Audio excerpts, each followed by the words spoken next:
4.5 ಲಕ್ಷ ಕೋಟಿ ನಮ್ಮ ರಾಜ್ಯದ ದೊಡ್ಡ ಗಾತ್ರದ ಬಡ್ಜೆಟ್. ಸನ್ಮಾನ್ಯ ಸಿದ್ದರಾಮಣ್ಣ ಅವರು 16ನೇ ಬಡ್ಜೆಟ್ ಅನ್ನ ಮಂಡನೆ ಮಾಡಿದ್ದೇನೆ, ದೊಡ್ಡ ಪ್ರಮಾಣದ ಬಡ್ಜೆಟ್ ಅನ್ನ ಕೊಟ್ಟಿದ್ದೇನೆ ಅಂತಕ್ಕಂಥ ಬೆನ್ನನ್ನು ತಟ್ಕೊಂಡ್ರು.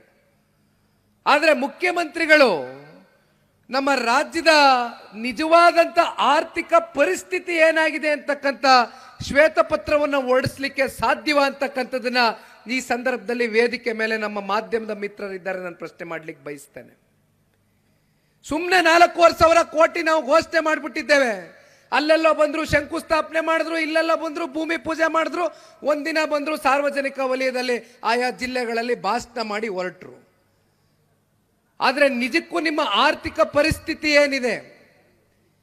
ಕರ್ನಾಟಕ ರಾಜ್ಯವನ್ನ ಆರ್ಥಿಕ ಸುನಾಮಿ ಆಗ್ತಕ್ಕಂಥದಕ್ಕೆ ಇವತ್ತು ಪೂರಕವಾಗಿ ನಮ್ಮ ರಾಜ್ಯದ ಜನತೆ ಮೇಲೆ ಇವತ್ತು ಸಾಲವನ್ನು ಹೊರಿಸ್ತಕ್ಕಂಥ ಕೆಲಸ ಮಾಡ್ತಾ ಇದ್ದೀರಿ. ಕಾಂಗ್ರೆಸ್ ಇವತ್ತು ಈ ದೇಶದಲ್ಲಿ ಆಡಳಿತದಲ್ಲಿ ಇರ್ತಕ್ಕಂಥದ್ದು ಕೇವಲ 3 ರಾಜ್ಯದಲ್ಲಿ, ಒಂದು ಹಿಮಾಚಲ್ ಪ್ರದೇಶ, ಒಂದು ತೆಲಂಗಾಣ, ಮತ್ತೊಂದು ಕರ್ನಾಟಕ ರಾಜ್ಯ. ಇದೇ ಗ್ಯಾರಂಟಿಗಳ ಹೆಸರಲ್ಲಿ ಹಿಮಾಚಲ್ ಪ್ರದೇಶದಲ್ಲಿ ಕಾಂಗ್ರೆಸ್ನ ಆಡಳಿತ, ಅಲ್ಲಿನ ಕಾಂಗ್ರೆಸ್ನ ಮುಖ್ಯಮಂತ್ರಿಗಳು ಗ್ಯಾರಂಟಿ ಕೊಡ್ತೇನೆ ಅಂತ ಹೇಳಿದ್ರು. ಅನೇಕ ಬಾರಿ ಇತ್ತೀಚಿನ ದಿನಗಳಲ್ಲಿ ಪತ್ರಿಕೆಗಳಲ್ಲಿ ಪ್ರಕಟಣೆ ಆಗಿರ್ತಕ್ಕಂಥ ಸುದ್ದಿಯನ್ನು ಓದಿದ್ದೇವೆ. ಹಿಮಾಚಲ ಪ್ರದೇಶ ಈಗಾಗಲೇ ಸಂಪೂರ್ಣವಾಗಿ ಆರ್ಥಿಕ ಸುನಾಮಿಯತ್ತ ನೆಲ ಕಚ್ಚಿಬಿಟ್ಟಿದೆ. ಮತ್ತೊಂದು ಕಡೆ ತೆಲಂಗಾಣ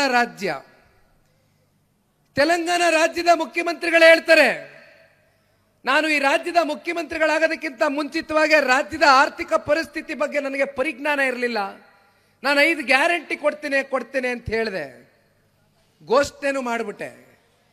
ಈಗ ನನ್ನ ಮುಂದೆ ಇರ್ತಕ್ಕಂಥ ಪ್ರಶ್ನೆ, ನಾನು ನೌಕರರಿಗೆ ದುಡ್ಡನ್ನು ಕೊಡಬೇಕಾ, ಅಥವಾ ಸರ್ಕಾರಿ ಕಚೇರಿಗಳು ನಡೀತಕ್ಕಂಥದ್ದಕ್ಕೆ ವ್ಯವಸ್ಥೆಯನ್ನು ಮಾಡಬೇಕಾ, ಅಥವಾ ಅಭಿವೃದ್ಧಿಗೆ ಅನುದಾನವನ್ನು ಕೊಡಬೇಕಾ, ಅಥವಾ ಗ್ಯಾರಂಟಿಗಳನ್ನ ಕೊಡಬೇಕಾ ಅಂತಕ್ಕಂಥದ್ದು ನನಗೆ ಅರ್ಥ ಆಗ್ತಾ ಇಲ್ಲ. ಮಾತನ್ನ ಕೊಟ್ಟುಬಿಟ್ಟಿದ್ದೇನೆ, ಯಾವುದನ್ನ ಬಿಡಬೇಕು, ಯಾವುದನ್ನ ಕಟ್ಕೋಬೇಕು ಅಂತ ನನಗೆ ಅರ್ಥ ಆಗ್ತಾ ಇಲ್ಲ ಅಂತ ಅವರು ಕೂಡ ಅಸಹಾಯಕರಾಗಿ ಮಾತನಾಡ್ತಾ ಇದ್ದಾರೆ. ದಯಮಾಡಿ ರಾಜ್ಯ ಸರ್ಕಾರ ವಾಸ್ತು ಅಂಶ ಮಾತಾಡಿ, ಇರ್ತಕ್ಕಂಥ ಪರಿಸ್ಥಿತಿನ ಇವತ್ತು ಈ ರಾಜ್ಯದ ಜನತೆ ಮುಂದೆ ತೆರೆದಿಡಿ.